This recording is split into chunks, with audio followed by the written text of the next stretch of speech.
ابو ذر زاہدی صاحب کی وفات ایک بہت بڑا سانحہ اور المیہ ہے۔ ایسی شخصیت صدیوں میں پیدا ہوتی ہے جو اپنی ذات کو فراموش کر کے، صرف نظر کر کے اغیار کے لیے جیتے ہیں۔ وہ صرف ایک فرد نہیں بلکہ ایک انفرادیت اور مکتب فکر تھے۔ صبر و استقامت کے احد پہاڑ تھے، زہد و تقوی کی چلتی پھرتی تصویر اور معکوس تھے۔ انہوں نے اپنی زندگی مسجد کی خدمت، دین کی بقا اور قوم کی اصلاح کے لیے وقف کر رکھی تھی۔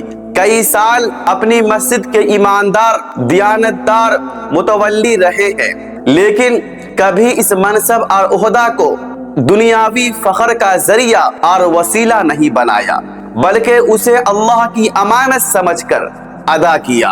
ان کی شب و روز کی محنت، خاموش دعائیں اور امت کے لیے بہتے ہوئے آنسو اس بات کی گواہی دیتے ہیں کہ وہ اللہ کے بہت ہی مقرب اور مختص بندوں میں سے تھے۔ زاہدی صاحب کی سب سے بڑی خصوصیت اور صفت ان کا صبر و استقامت ہے کہ وہ دوسروں کی خامیوں اور غلطیوں کو نظر انداز کر دیتے تھے، لوگوں کے طعن و ملامت کو سہ جاتے تھے، لیکن کبھی اپنے چہرے پر شکن اور سلوٹیں نہ آنے دیا۔ وہ جانتے تھے کہ بندہ خطا کا پتلا ہوتا ہے اور اللہ کی شان مغفرت ہے۔ وہ آج ہمارے درمیان نہیں ہے تو ایسا محسوس ہوتا ہے جیسے گھر کا چراغ بجھ سا گیا ہو، دل کی روشنی مدھم سی ہو گئی ہو، اور ان کا خالی پن اور خلا پن ہمیں جھنجھوڑ کر یہ پیغام دے رہا ہے کہ یہ دنیا فانی ہے، اصل ٹھکانہ قبر کے اندھیرے اور آخرت کی روشنی ہے۔ ابو ذر زاہدی صاحب کی رحلت ایک ایسا زلزلہ ہے کہ جس نے نہ صرف خاندان کو بلکہ پورے علاقے کو ہلا کر رکھ دیا ہے۔ ایسے باکمال لوگ جب دنیا سے رخصت ہوتے ہیں تو دل میں ایک ایسا خلا چھوڑ جاتے ہیں جسے کوئی کبھی پر نہیں کر سکتا۔ لیکن یہ بھی حقیقت ہے کہ موت اللہ کا فیصلہ ہے، اور مومن کا کام یہ ہے کہ وہ اللہ کے فیصلے پر راضی اور خوش ہوں۔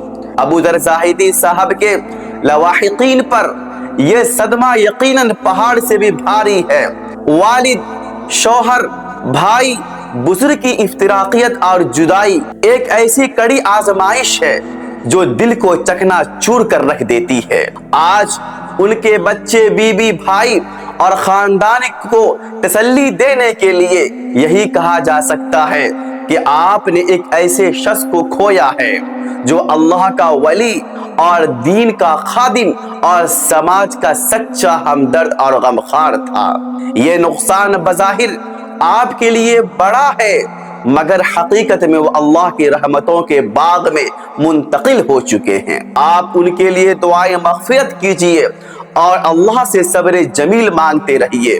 اللہ تعالیٰ ابو ذر زاہدی صاحب کے لواحقین کے دلوں کو سکون عطا فرمائے، ان پر صبر جمیل کا نزول فرمائے، ان کے آنسوؤں کو ثواب کا ذریعہ بنائے، اور ان کے گھروں کو صبر و ہمت کی روشنی سے منور کرے، اور اللہ ان کے بھائیوں میں، بہنوں میں، بچوں میں باہمی محبت اور ہمدردی عطا فرمائے۔ اللہ تعالیٰ ابو ذر زاہدی صاحب کے روح کی مغفرت فرمائے، ان کے قبر کو جنت کے باغوں میں سے ایک باغ بنائے، ان کے قبر کو نور سے منور فرمائے، اور انہیں کروٹ کروٹ چین، سکون، راحت، استراحت اور آرام عطا فرمائے، اور ان کو جنت الفردوس میں اعلیٰ مقام عطا فرمائے، اور ان کے خطاؤں پر، گناہوں پر پردہ پوشی فرمائے۔ آمین۔